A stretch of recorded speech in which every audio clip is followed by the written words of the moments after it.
My in-laws were drunk at the wedding, but they didn't care even though people were whispering about them. They started yelling at me. It's too late now that you're married, but if you want to be part of this family, you need to show us you have enough money, they said. Yes, your dad is right, so make sure to give us $1,000 a month as a new bonus, they added. I was shocked by their demands. I couldn't believe they would say such things at my wedding reception. I just stared at them, feeling my face go pale. My dad took the microphone from them. Enough is enough. Don't you realize you're embarrassing yourselves? He said. My name is Linda. I am a 30-year-old office worker. I am currently dating Larry, who is 32 years old. I met him through a friend who was worried about me being single, so she introduced us. After dating for a year, Larry proposed, and now we are about to get married. I lost my mother when I was very young, and my father raised me on his own. He worked very hard to take care of me. I didn't have many worries growing up, but losing my mom, who I loved so much, deeply hurt me. Because of this, I was very careful with my emotions. That's why I hadn't dated anyone seriously since my school days. I even thought it would be okay if I stayed single forever. Then I met Larry. At first, I didn't feel any romantic feelings for him, even though he asked me out many times. Larry really cared about me and was always a gentleman. Slowly, I began to open my heart to him, and we started dating. He kept caring for me, and I felt very happy. He became very special to me, and I started thinking I wanted to be with him forever. Then he proposed, and we decided to get married. Larry understood everything about me and was always kind to me no matter what. Don't worry, if you're ever feeling unsure about something, I'll be here for you until you feel better. I love you, Linda. You can count on me, he would say. His words moved me. He promised to make me happy for the rest of my life. Just being with him warmed my heart. If he cared that much for me, I thought I should do the same for him. When I told my father that we decided to get married, he was so happy that he cried. Wow, Linda, you're finally getting married. I'm so happy for you, he said. Oh, Dad, you're being dramatic, I joked. Wow, I hadn't heard anything like that from you until now. I was always worried that you might never get married, he replied. Oh, really? I had no idea you were worried about that, I said. Well, every father worries about his daughter, you know. Anyway, congratulations, he said. Thanks, Dad, I replied. I was so happy to be congratulated by my dad, who had raised me by himself. I thought I would probably cry at the wedding, and my dad would probably cry even more since he was already crying now. With that, Larry and I started preparing for our wedding. We were both busy with our jobs, so our days were very hectic. We worked during the weekdays and made wedding preparations over the weekends. There was no time to rest. Our calendars were always full. On a rare day off, we were supposed to visit Larry's parents' house. I was going to meet Larry's parents for the first time. Larry had come over to meet my father right after he proposed to me. Originally, I had planned to visit Larry's parents right after that to introduce myself. But they were very busy, and our schedules never matched. Finally, some time passed, and we managed to arrange a visit. As we arrived at his parents' house, I suddenly felt nervous. Don't worry, my parents are very kind, Larry reassured me. His words made me feel a bit better, and I rang the doorbell. It was his mother who opened the door. Mom, I'm home, Larry said. Welcome home, Larry. It's so good of you to come, his mother replied warmly. As she talked with her son, I greeted her as politely as I could. Nice to meet you. My name is Linda, and I'm Larry's fiancée. I see, so you're Linda, she said. Her voice was much lower than when she spoke to Larry, and her smile vanished. She looked me up and down as if judging me. Then she led us to the living room, where her cold attitude didn't change. Linda, I'm curious about what you bring to the table. Larry is our treasure and our only child. If you're going to marry him, you need to be a suitable wife. Are you worthy of him? She asked, more like an interrogation. I was taken aback by her question. I hadn't expected such a cold attitude from my future mother-in-law and was at a loss for words. You're going to join our family, you know. Are you ready for that? She continued. True, marrying Larry meant joining his family. But it's not like Larry's family were the Kennedys or some well-known high society family. It's not like I was marrying into a royal family. Why was I being asked to make such a commitment? Besides, I wasn't even going to live with them. I don't like being pressured with questions like these. As I was trying to figure out how to respond, his mother seemed impatient with my slow reply and scolded me harshly. "When I ask you a question, answer me right away. You're so rude," she snapped. "I'm asking if you're ready for this," she continued, raising her voice.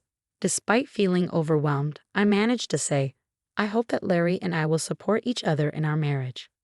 When I said that, his mother was not convinced. "What a naive thing to say. You aren't just going to support each other. You are supposed to support Larry.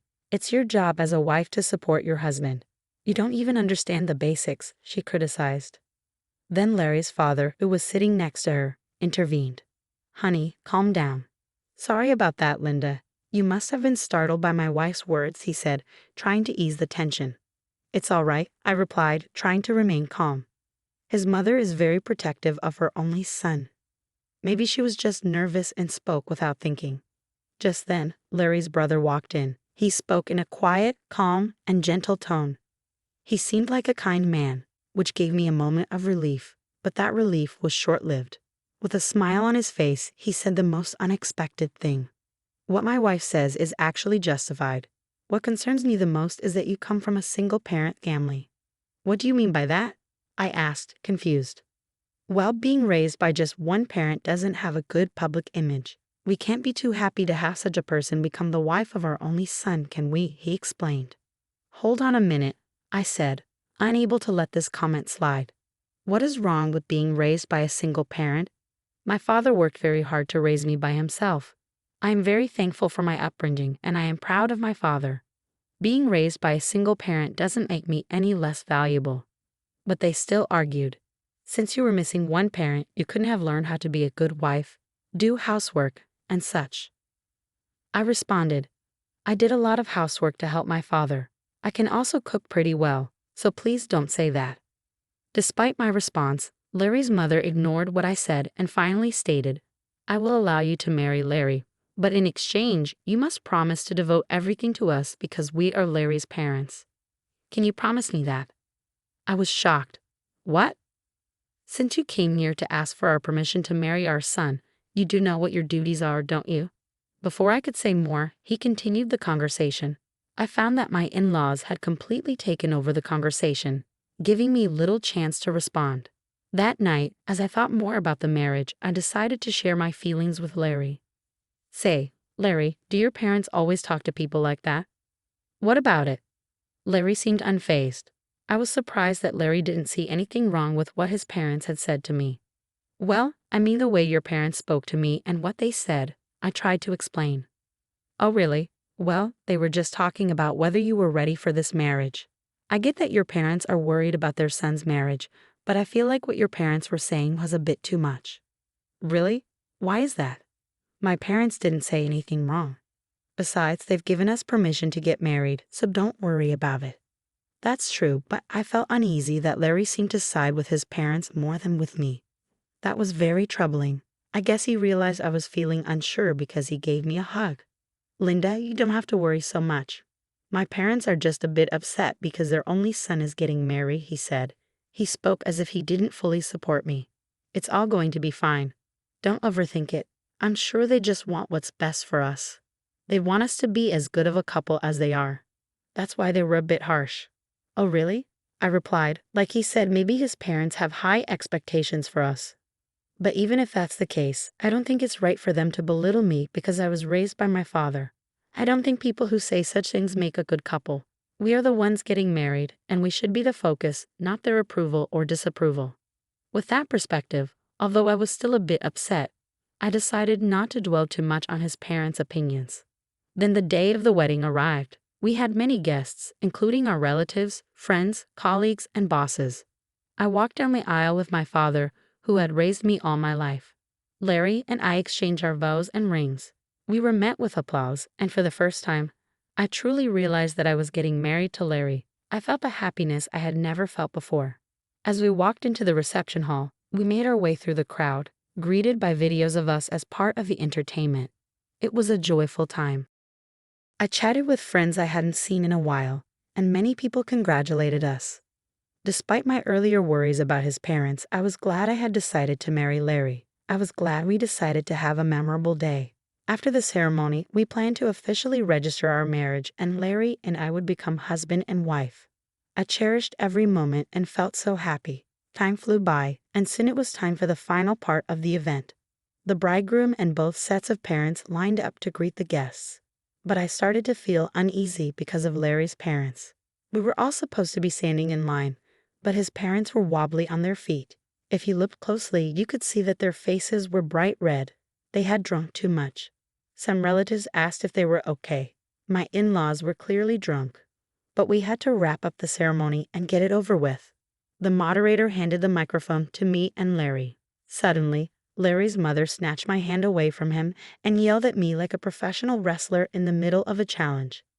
"Listen to me, Linda. After this wedding, you are going to devote yourself to us completely. Prepare yourself because we are going to test you really hard."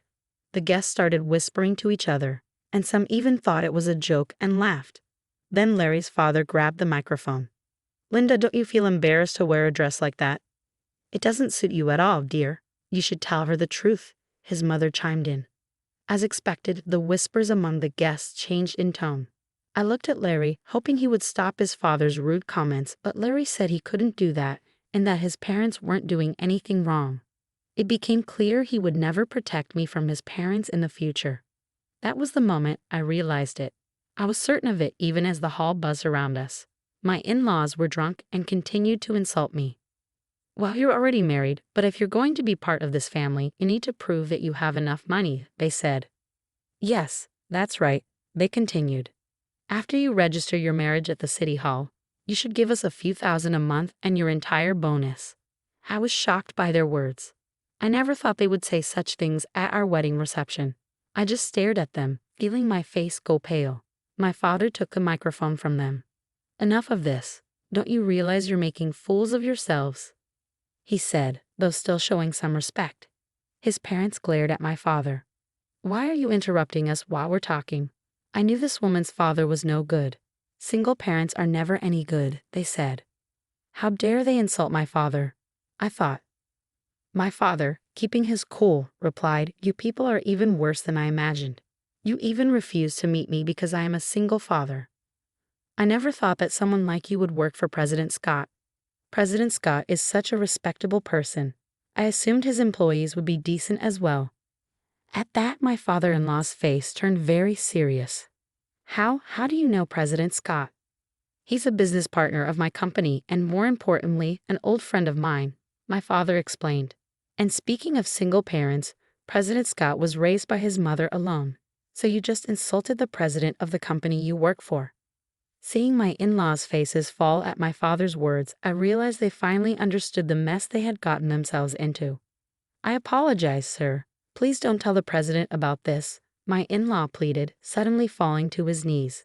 Just moments before, he had acted like he was in charge, but now he looked defeated. I could hear laughter from the guests. Some even pulled out their cell phones to record the scene. "No matter how much you apologize, you can't take back your words," my dad said.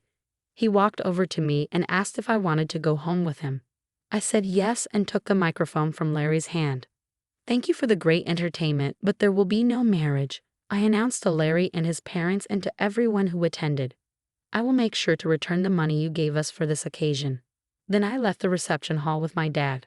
I caught a glimpse of Larry and his parents looking dismayed, and soon after, his relatives rushed over with worried expressions on their faces. The place must have been in complete chaos. As I returned their money, I apologized to the guests. They all expressed sympathy for me and praised me and my dad for our actions, saying it was good that we weren't taken advantage of by such terrible people. Later, Larry's coworkers who had attended the reception must have spread the word about what happened at his company. Larry became known for having such unreasonable parents and was criticized for having a weak character. His embarrassment was so great that he resigned voluntarily. Of course, the president of my father-in-law's company found out about the incident. Larry's father was demoted and sent to an insignificant division of the company, transferred to a remote office in the countryside. I heard that Larry's family has been ostracized by all his relatives because of what happened at the wedding. While it's unfortunate, it really was their own doing, and sometimes things like that just can't be avoided. In the meantime, I've been using this opportunity to strengthen my relationship with my dad. We've been spending more quality time together, and it's helped me appreciate all he's done for me even more. One day, he sat me down for a serious talk. "Linda, are you interested in running the business?" he asked, looking at me with a mixture of hope and seriousness. "Do you mean?" I started, a bit unsure where he was heading with this. "Why don't you work towards becoming the president of my company?" he suggested. It was a big step, and he seemed to believe I was ready to take it on. "I'll do my best," I promised him, feeling a mix of excitement and nervousness. I decided then to focus on stepping up my game at work rather than getting entangled in romantic relationships for now. I wanted to prove to myself and to my dad that I could excel and perhaps one day be a great leader like him. Currently, I am deeply involved in learning everything I can at my dad's company. The work is challenging but fulfilling, and I'm determined to make the most of this opportunity. Reflecting on the wedding fiasco, it's clear that Larry's in-laws were quite unreasonable, turning what should have been a beautiful event into a spectacle. Thankfully, since the marriage wasn't officially registered, I was spared from a legally binding mistake. Now, free from any marital ties and with no looming in-law issues, I can focus solely on my career aspirations. It's a relief to know that out of a chaotic situation came a clear path forward for me. I look forward to what the future holds and am excited about the potential of leading the company. I wish myself all the best and hope that anyone watching this story can take something valuable from it. Thank you for staying till the end. Please consider subscribing if you enjoyed this story, and I hope to see you in the next video.